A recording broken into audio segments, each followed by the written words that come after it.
ನಡುವೆ ದಸರಾ ಉದ್ಘಾಟನೆ ಆಗಿದೆ. ಉದ್ಘಾಟನೆ ಮಾಡಿರೋದು ವಿರೋಧ ಆಯ್ತು. ಇದ್ರ ಬಗ್ಗೆ ಕಳೆದ ಒಂದು ತಿಂಗಳಿಂದ ಸಾಕಷ್ಟು ಚರ್ಚೆಗಳು ಆಗಿದೆ.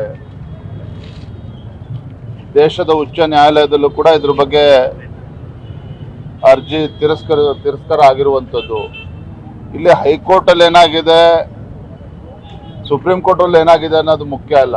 ಆದರೆ ರಾಜ್ಯದ ಮುಖ್ಯಮಂತ್ರಿಗಳಿಗೆ ದಸರಾ ಉತ್ಸವದಲ್ಲೂ ಸಹ ಈ ರೀತಿ ಹುಚ್ಚಾಟ ಆಡಬೇಕು ಅಂತ ಅನ್ಸಿದೆಯಲ್ಲ, ಅದು ರಾಜ್ಯದಲ್ಲಿ ಜನ ಮಾತನಾಡ್ಕೊಳ್ತಾ ಇದ್ದಾರೆ. ನಾನು ನಿನ್ನೆನೂ ಕೂಡ ನಿಮಗೆ ಮಾಧ್ಯಮದ ಸ್ನೇಹಿತರಿಗೆ ಹೇಳಿದ್ದೇನೆ, ಧರ್ಮಸ್ಥಳದ ವಿಚಾರದಲ್ಲಿ ರಾಜ್ಯ ಸರ್ಕಾರ ಯಾವ ರೀತಿ ಹುಚ್ಚುತನ ಮಾಡಿದೆ. ಇವತ್ತು ಗಣೇಶ ಹಬ್ಬವು ಕೂಡ ಇವತ್ತು ರಾಜ್ಯದಲ್ಲಿ ಸುಲಲಿತವಾಗಿ ನಡೀಬಾರ್ದು. ನೋಡಿ, ಇಡೀ ದೇಶದಲ್ಲಿ ಎಲ್ಲೂ ಕೂಡ ಈ ರೀತಿ ಗೊಂದಲಗಳು ಆಗ್ತಾ ಇಲ್ಲ. ಹಿಂದೂಗಳ ವಿಚಾರದಲ್ಲಿ, ಹಿಂದೂಗಳ ಹಬ್ಬ ಹರಿದಿನಗಳ ಆಚರಣೆಗಳ ವಿಚಾರದಲ್ಲಿ, ನಮ್ಮ ಸಂಸ್ಕೃತಿ ನಮ್ಮ ಪರಂಪರೆ ವಿಚಾರದಲ್ಲಿ, ನಮ್ಮ ಭಾರತ ದೇಶದ ಯಾವುದೇ ರಾಜ್ಯದಲ್ಲಿ ಇವತ್ತು ಏನೂ ಗೊಂದಲಗಳಿಲ್ಲ, ಯಾವುದೇ ಸಮಸ್ಯೆಗಳು ಆಗ್ತಾ ಇಲ್ಲ.